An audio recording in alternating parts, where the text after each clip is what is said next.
It is nearly impossible to imagine Mary at Calvary. Our imaginations can barely grasp the visual image, let alone the emotions of that day for her. You may have your own vision of how that day went down, and that is good. That is gift by grace.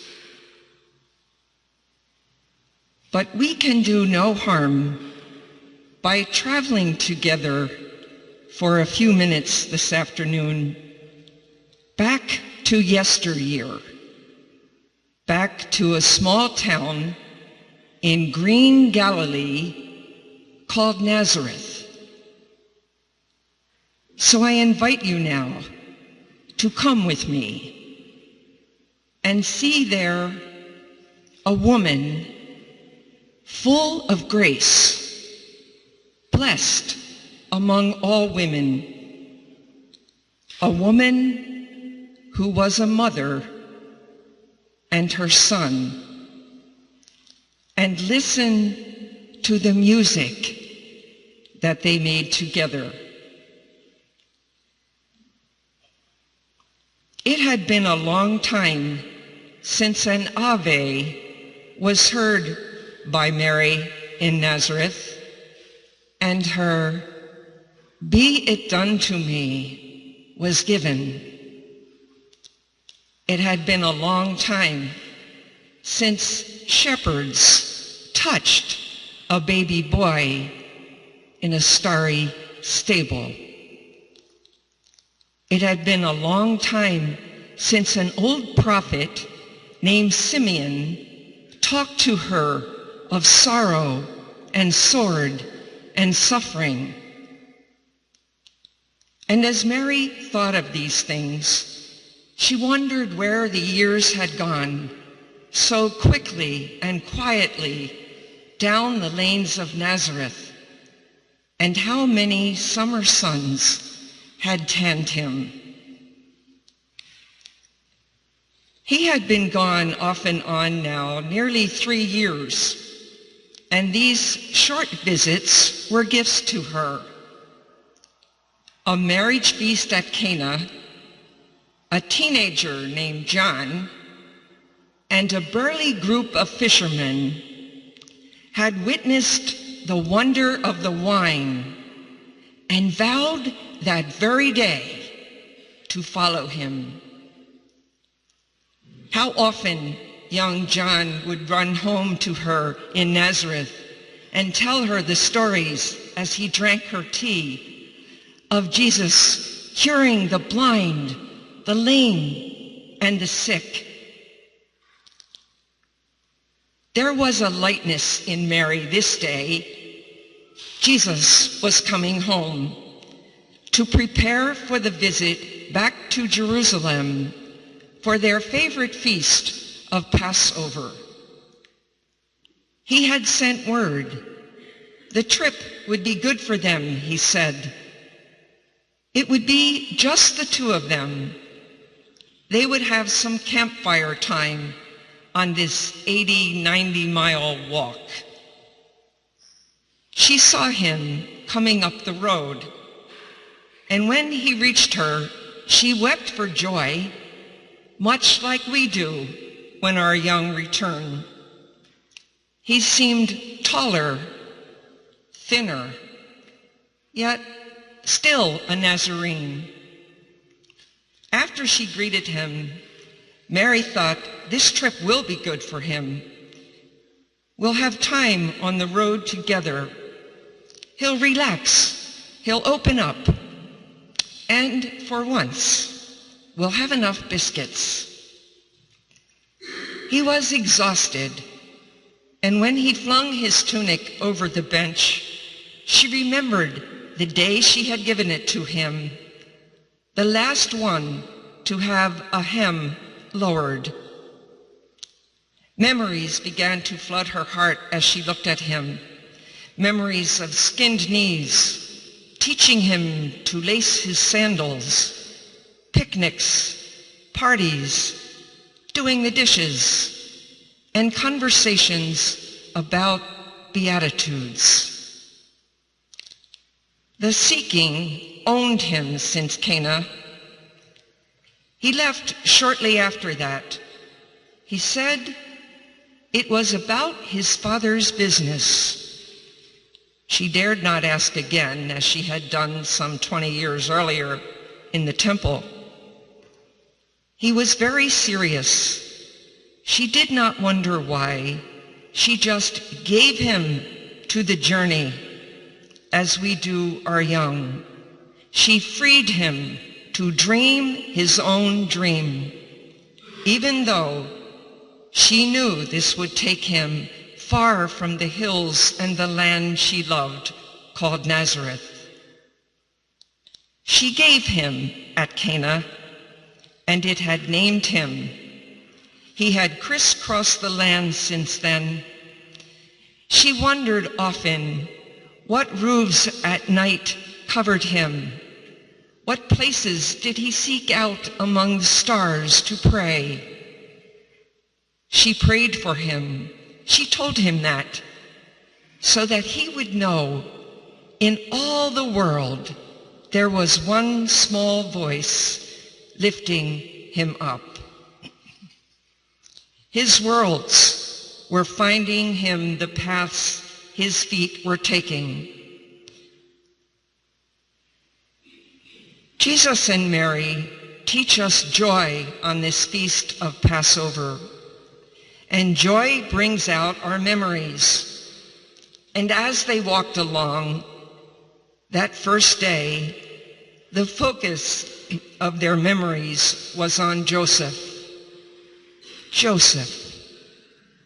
Mary talked to Jesus about the day they met, about the day they wed, about the day Jesus was born. She talked to Jesus about the hours, the minutes, the seconds they loved each other so. And in return, Jesus shared with Mary his memories of his father. He talked about those fishing trips, how to choose the right wood, the value of silver denarii, about becoming a man. The only gospel Jesus ever read from Joseph was the gospel of how to be a man. They missed him every day. Mary remembered that was the last time Simeon's sword cut her, at Joseph's deathbed. Now, no time for sadness. This is joy. This is happy. She said to him, "Let's find a place. I'm tired. Let's build a fire and have some biscuits and sleep." Eventually, that last night, when they reached the outskirts of the city, they talked all night, just like we do when they return home from college, from the service, from a new job, or bring home the new baby. We, especially as women, need to hear their story. We need to know, where are they sleeping? What are they doing? Who are their friends? She needed to know this about Jesus. No Simeon here, not at all. This was just joy.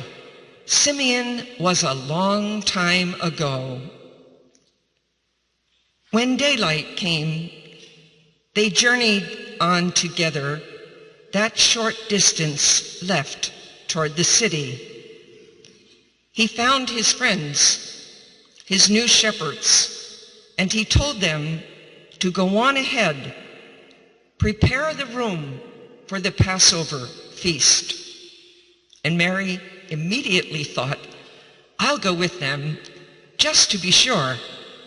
Everything needs to be just so for this feast. I'll set out the wine and the bread she had just made days ago. John's story tells us he was late getting to the Passover feast. Late.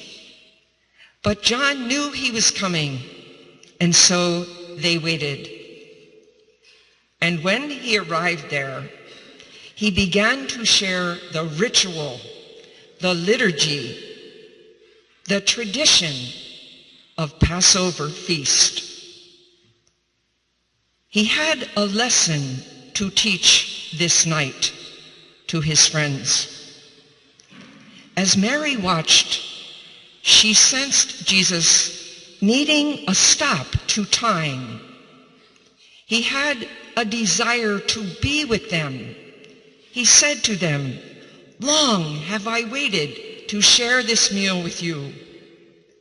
He had instruction to give them. "Pray that you may be strong," he said.